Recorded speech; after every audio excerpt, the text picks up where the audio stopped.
guys, magluluto tayo ng pancit na request ng ating mga followers. So ayan guys, pagluluto kami ngayon ng pancit. Yung request ng ating mga followers na nag-comment na ang pagluluto daw ng pancit ay igigisa muna yung gulay, tapos i-segregate natin. Yun yung gagawin namin ngayon. Ayan.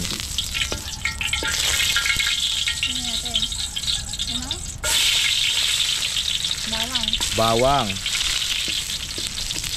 Sabihin nyo kung ano pang mas masarap na luto sa pancit ha, kasi ito yung napanood namin sa ibang vlog, and then suggestion ng mga followers namin na nanood ng vlog namin na ganito rin yung masarap na luto sa pancit, di ba me? Oo, isa muna natin ang gulay at and then yung manok na, no? So yan yung manok. Oh.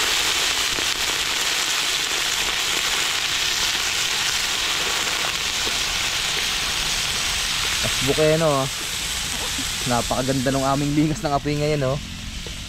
Ang lakas ng lingas ng apoy namin. Siyempre yung dalawa, oh. Siya, anong lutuin natin? Pancit. Pancit.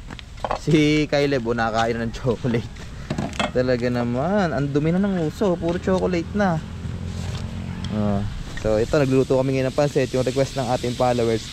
At syempre, igigisa muna natin yung ating sibuyas, bawang, sa karne ng manok. Manok yung ginamit namin ha. Depende sa inyo kung anong gusto nyo gamitin na karne sa inyong pancit.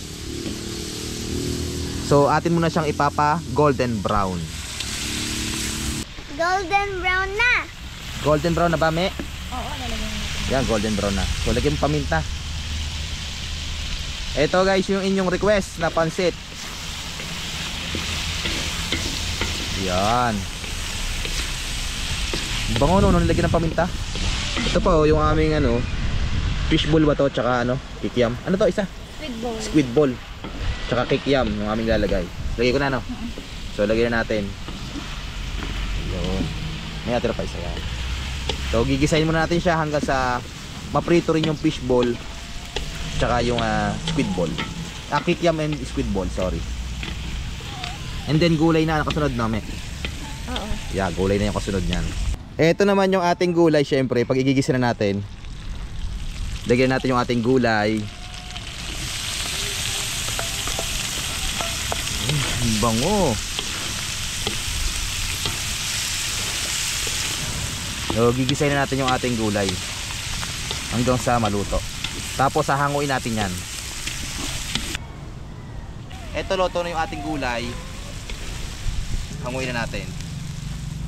Hinango na namin para itatoppings namin ito mamaya sa pancit na aming lulutuin. Ayos to, yan. Ito na guys, oh.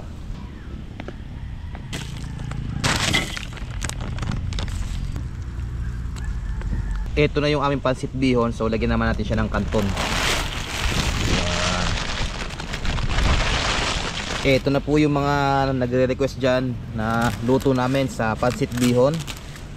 May kanton, and then kanyang bihon, and then syempre yung gulay ginisa na namin siya kasama yung mga pampasarap, yung manok, gulay, sibuyas, bawang, and then meron ding yung squid ball and kikiam.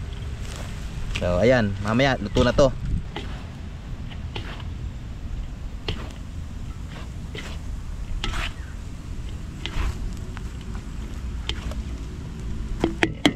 So ayan, luto na yung ating nilutong pancit. And then ito yung ating kaninang ginisa na gulay na may mga nakalagay na kikiam at saka yung kanyang squid ball and then yung gulay.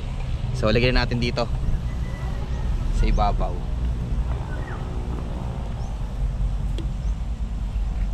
Wow, sarap. Sarap na. So ayan na yung ating request. Ayan ang inyong request na pancit.